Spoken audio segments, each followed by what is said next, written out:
নমস্কার। শুভ বিবাহের আজকের পর্বের রিভিউ নিয়ে আমি চলে এসেছি তোমাদের সামনে।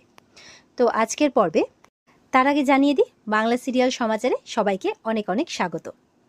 তো আজকের পর্বে সুধা বলছে দিলীপ বাবুকে, মানে সেই ইন্সপেক্টরকে, যে সিনেমা দেখা ভালো, কিন্তু সিনেমার মধ্যে আর বাস্তবের মধ্যে তো পার্থক্য আছে, সেটা বুঝতে হবে আপনাকে। এদিকে আশুতোষবাবু তো খুব রেগে গেছেন, বলছে যে আপনি কি এখানে মানে গল্প কথা শোনাচ্ছেন নাকি? এবার বলবেন যে এটা রবিনের যমজ ভাই, তাই তো? মেচকা বলছে না, হালকা হতেও পারে। এই রবিন, সত্যিটা বলে দাও, কিন্তু একজন মরা মানুষ আবার জীবিত হতে পারে নাকি? সত্যিটা বলে দাও যে তুমি রবিনের যমজ ভাই, কারণ তুমি তো মরে গেছো। তখন সুধা বলছে হ্যাঁ, সেটা সত্যিটাই তো রবিন এখন নিজের মুখে বলবে। তো রবিন তখন নিজের মুখে নিজের নাম, বাবার নাম, ঠিকানা সবকিছু বলে। তখন মানে মেচকারা বলছে এতে আবার কি প্রমাণিত হয়? এতে আবার সত্যিটা প্রমাণিত হয় নাকি? দিলীপ বাবুও তাই বলছেন, এতে তো কোনো কিছু সত্যি প্রমাণিত হয় না, একে তো সাজিয়ে, মানে কথা সাজিয়েও নিয়ে আনতে পারেন আপনারা। আশুতোষবাবু বলছে যে এরকমভাবে কথা আপনি সাজিয়েছেন, কেসটাকে পুরোটা আপনি সাজিয়েছেন, সেরকমটা মনে করছেন, তাই তো? বলছে দেখুন স্যার, আপনি এই ব্যাপারে ইন্টারফেয়ার করবেন না। আমি কিন্তু না হলে, বলে কি না হলে এবার যেখানে যেখানে কৈফিয়ত দেওয়ার আমি নিজে দেব, বুঝতে পেরেছেন আপনি? ধমক দিয়ে বলছে। আর দিলীপ বাবু তো ধমক শুনে একেবারে কেঁপে ওঠে। তো ঝিনুক বলছে সেই ইন্সপেক্টরকে যে আপনি এবার ভাবুন যে আপনি বাঁচবেন কি করে। বলে মানে আমি কি করেছি? তখন তেজ বলছে কেন? থানার মধ্যে নিজের পাওয়ারের মিসইউজ করেছেন আপনি, একজন উকিল মহিলাকে হেনস্থা করেছেন আপনি।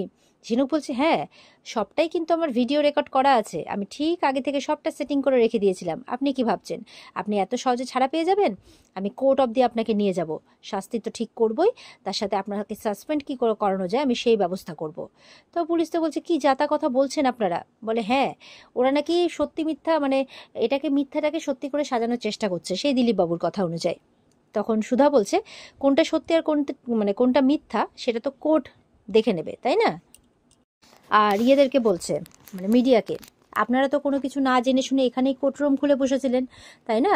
আজকে যদি আমি প্রমাণটা না আনতাম তাহলে তো তেজে শুধু শুধু শাস্তির ব্যবস্থা হয়ে যেত, আর শুধু শুধু একটা নির্দোষ মানুষকে এতটা বদনাম সহ্য করতে হলো, তাই না? আপনারা এর সত্যটা যাচাই না করে এইভাবে একদম শুরু করে দিলেন নিজের উল্টোপাল্টা কথা বলা। তখন মিডিয়া বলছে আমরা সত্যি ভুল করেছি, আমরা জেনে বুঝে করিনি, তবে আমরা এখন রবীন দাসের শাস্তি চাই। আমরা চাই যে কোনো নির্দোষ যাতে শাস্তি না পায়, যে দোষী সে যাতে শাস্তি পায়, মিডিয়া বলছে। এবার সুধা বলছে যে দোষী সে নিজেই সবটা স্বীকার করবে এবার। তো রবিনকে বলছে যে সত্যিটা এবার সবার সামনে স্বীকার করো যদি নিজের শাস্তি কমাতে চাও। রবিন বলছে হোয়াট, এবার কি হবে সার্থক? আবারও সুধা আমাদের খেলাটাকে শেষ করে দিল। এবার রবিন যদি মুখ খুলে তাহলে আমাদেরকে তো থানাতে যাওয়া থেকে মানে কেউ আটকাতে পারবে না, আমাদের তো শাস্তি হবেই। বলে কোনো চিন্তা করো না, আমি দেখে নিচ্ছি। এই বলে একটা চাদর মুড়ি নিয়ে বন্দুক হাতে আড়ালে দাঁড়িয়ে পড়ে রবিনকে গুলি করার জন্য, যে সত্যি কথাটা বলার আগে গুলি করে মেরে দেবে। এবার রবিন বলছে যে আসলে 5 বছর আগে ওনার রিপোর্টটা বদলাতে উনি আমাকে বলেছিলেন ফোন করে।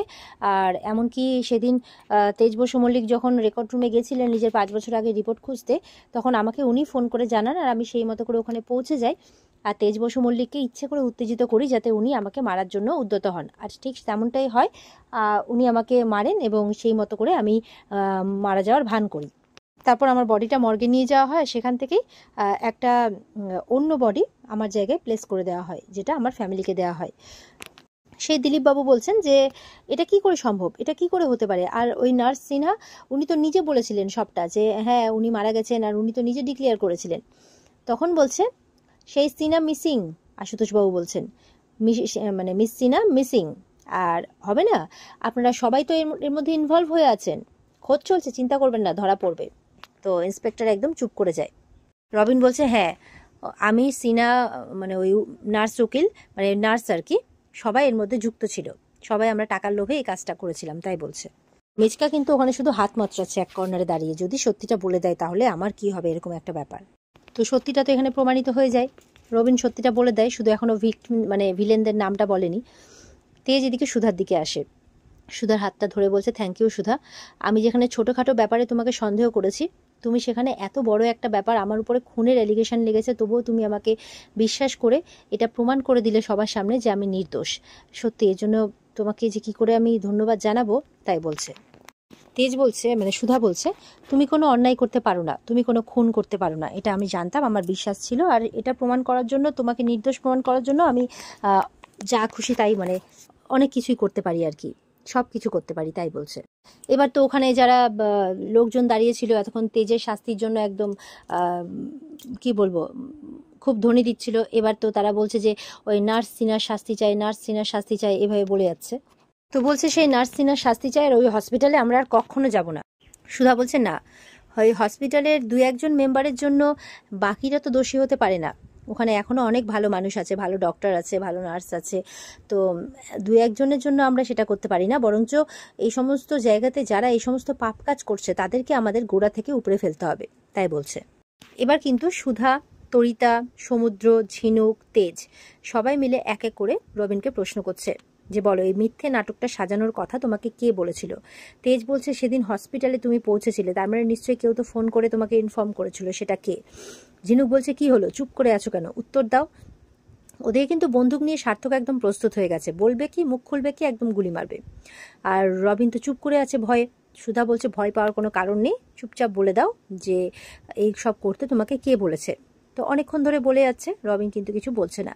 তারপরে আস্তে আস্তে মুখ খুলতে শুরু করেছে যে হ্যাঁ 5 বছর আগে রিপোর্টটা আমাকে বদলে দিতে বলা হয়েছিল, আর এই সব করতে আমাকে যে বলেছিল, এমনকি সেদিনও আমাকে যে ফোন করে ইনফর্ম করেছিল যে তেজ বসু মল্লিক হসপিটালে আছে, তার নাম বলতে গিয়ে তখন কিন্তু শ্যুট করে দেয় ওদিকে সার্থক। তো সে তো পড়ে যায়, আর পড়ে যাওয়ার সঙ্গে সঙ্গে মারাও যায়। তো তার বউ তো হাউমাউ করে কাঁদছে, মেয়েও কাঁদছে যে এটা আমরা আমাদের পাপের শাস্তি পেলাম, ভগবান আমাদের সাথে আমাদের পাপ কর্মে শাস্তি দিল আমাদেরকে, ঠিক আছে, খুব কাঁদছে। বলে এবার মেয়েটার কি হবে, মেয়েটার কি হবে। সুধা তো অ্যাম্বুলেন্স ডাকতে বলছে, তার বউ বলছে কোনো লাভ নেই, ও আর আমাদের মধ্যে নেই, তাই বলছে। তো বলছে আমার মেয়েটার কি হবে। সুধা বলছে এই সবের জন্য এই বাচ্চা মেয়েটা, এই ফুটফুটে মেয়েটা কেন শাস্তি পাবে, কিচ্ছু হবে না ওর, আমি ওকে আমি কথা দিচ্ছি ওর দায়িত্ব আজ থেকে আমার, সব দায়িত্ব। তেজ বলছে তাহলে শুধু তোমার একার কেন, বলো আমাদের, তাই বলছে। এরপরে দেখা যাচ্ছে কোর্ট থেকেও কিন্তু মানে রবিনের খুনের অপরাধে মানে তেজকে আর কি নির্দোষ প্রমাণিত করা হয়, আর তেজকে ছেড়ে দেওয়া হয়, আর যারা দোষ করেছে তাদের তদন্ত করতে বলা হয়। তো তেজ মানে সুধা তেজকে নিয়ে এবার বাড়ি ফিরে আসে, এবার গজাননের বিসর্জন করবে তারা ধুমধাম করে। সুধা বাড়ি ফিরে আসতেই সবাই তো সুধাকে ধন্যবাদ জানাচ্ছে, তেজের মা, যে আমার ঠিক বিশ্বাস ছিল তুমি আমার ছেলেকে বাড়ি ফিরিয়ে আনবে। ঠাম্মি বলছে আমার বিশ্বাস তো আজকে আবারও একবার জিতে নিল আমার বড়নাথ বৌমা, আমি জানতাম যে ও ঠিক পারবে। তেজ বলছে তোমাদের বিশ্বাস আর প্রার্থনার জন্য আমি আজকে ফিরে এসেছি, সবটাই তোমাদের ভালোবাসা আর সুধার বিশ্বাসের জন্য। জ্যোৎস্না বলছে আজকে সবার ভালোবাসা আর বিশ্বাসের থেকে সুধার ভালোবাসা আর বিশ্বাসই কিন্তু ভাইকে ফিরিয়ে দিয়েছে, তাই বলছে। এবার তো সবাই তেজকে বলছে সুধাকে আবির মাখিয়ে দিতে। তো এবার তেজ হাত জোর করে সবার সামনে, গজাননের সামনেও সুধার কাছে ক্ষমা চাইছে যে একজন নারীকে তেজ যে এতদিন ধরে অবিশ্বাস করেছে, অসম্মান করেছে, সেই শাস্তি সে পেয়েছে। তো এবার সে সবটা মানে তার ভালোবাসা দিয়ে সবটা দূর করতে চায়। এত বছর ধরে তরিকে সুধাকে যতটা কষ্ট দিয়েছে তার দ্বিগুণ তিনগুণ ভালোবাসা দিয়ে সে তাদেরকে আগলে রাখতে চায়, এই বলে সুধার কাছে ক্ষমা চাইছে যে একটা চান্স কি দেওয়া যেতে পারে না। তো সুধা তো চুপ করে দাঁড়িয়ে আছে। তো ওদিকে ঝিনুক বলছে কিরে দিদি, একটা চান্স দিবি না জামাইবাবুকে। সুধা তখন বলছে উত্তর তো দিচ্ছি ঝিনুক, কিন্তু উনি বুঝতেই পারছেন না। সুধা এবার বলছে তুমি কি এখানে দাঁড়িয়ে থাকবে, না এই আবিরটা আমাকে মাখাবে। মানে এই বলার মধ্যে দিয়ে ও বুঝিয়ে দিল যে ও তেজকে ক্ষমা করে দিয়েছে, আর আবার তাদের সম্পর্কটাকে একটা নতুন চান্স দিতে চায়, নতুন করে আবার তারা সবকিছু শুরু করতে চায়। তো সবাই তো এটা শুনে খুব খুশি হয়। ঝিনুক, সমুদ্র সবাই এবার আবিরটা মাখাতে বলছে। তেজ এবার সুধার গালে আবির মাখিয়ে দেয়, আর দুজনে দুজনের দিকে তাকিয়ে থাকে। আশুতোষ এসেছে এবার সুধাকে কিছু একটা খবর দিতে দৌড়ে, কিন্তু জ্যোৎস্না আটকে নেয়। সুধা যাচ্ছিল, বলছে সুধা এখন থাক, এখন কোনো কিছু শুনতে হবে না, এখন যাও তুমি, বরঞ্চ আরতির ব্যবস্থা করো, ভাই আছে, পুরো পরিবার আছে। সুধা বলছে কিন্তু, বলে কোনো কিন্তু না, যাও। আর আশুতোষ বাবুকে বলছে যে দেখো অনেক কষ্টে বিপদ কেটে গেছে, আর কোনো কিছু বলে ওদের মনটা খারাপ করে দিও না। বলছে যে বিপদ এখনো কাটেনি, বরঞ্চ আগুন লেগে সবকিছু জ্বলে পুড়ে ছারখার হয়ে গেছে। বলে কি বলছো তুমি, বলে হ্যাঁ আমি সত্যি কথাই বলছি, আমাকে এক্ষুনি সুধাকে এই খবরটা জানাতেই হবে। তখন বলছে না না তুমি কিছু জানিও না, দেখো যেটা হয়ে গেছে ওটা তো ওরা আর পাল্টাতে পারবে না, তাই না, তার চেয়ে এই আনন্দটা ওদের যাতে মাটি না হয়ে যায়, তাই বলছে। এই বলে আশুতোষকে আটকে নেয়। এবার সুধা আর তেজ কিন্তু মানে আরতি করতে শুরু করে, সবাই নাচ গান করে আনন্দ করছে। এদিকে ঝিনুকের ওড়নাটা সমুদ্রের বুকে মানে জামার বাটনের সাথে আটকে গেছে। তো বলছে যে তাড়াতাড়ি ছাড়াতে হেল্প করো, নাহলে লোকে আমাদের খারাপ ভাববে এইভাবে দেখে। তখন সমুদ্র তার হাত দুটো ধরে বলছে যে ঝিনুক প্লিজ, আমি দেখো 5টা বছর তোমার জন্য অপেক্ষা করে থেকেছি, আমাকে কি একটা চান্স দেওয়া যায় না, বৌদি যেরকম দাদা ভাইকে একটা চান্স দিল তুমি কি দিতে পারো না। দেখো এই 5টা বছর আমি শুধুমাত্র তোমার জন্য অপেক্ষা করে গেছি, দিন গুনেছি। এটাকে বিফলে যেতে দিও না। আমি এত বছর ধরে যে কষ্টটা সহ্য করেছি, যে যন্ত্রণাটা পেয়েছি, সেটা আমি কাউকে শেয়ার করতে পারিনি। তাই প্লিজ তুমি অন্ততপক্ষে আমাকে বোঝো, এভাবে বলছে। আর ঝিনুক তাকিয়ে আছে সমুদ্রের দিকে। আর এখানেই কিন্তু আজকের পর্ব শেষ হয়ে যায়। তো এই ছিল আজকের পর্বের রিভিউ। ভালো লেগে থাকলে পর্বকে লাইক কমেন্ট করে জানাতে ভুলবে না, আর আমাদের সাথে জুড়তে চ্যানেলকে সাবস্ক্রাইব করতে ভুলবে না। দেখা হচ্ছে তোমাদের সাথে আগামীকালকে। সবাই খুব ভালো থাকবে। আজকের মতো পর্ব এই পর্যন্তই। দেখা হচ্ছে আগামীকালকে নতুন পর্বের রিভিউ নিয়ে। আর পর্বের বিস্তারিত দেখতে অবশ্যই স্টার জলসার পর্দায় চোখ রাখবে। টাটা।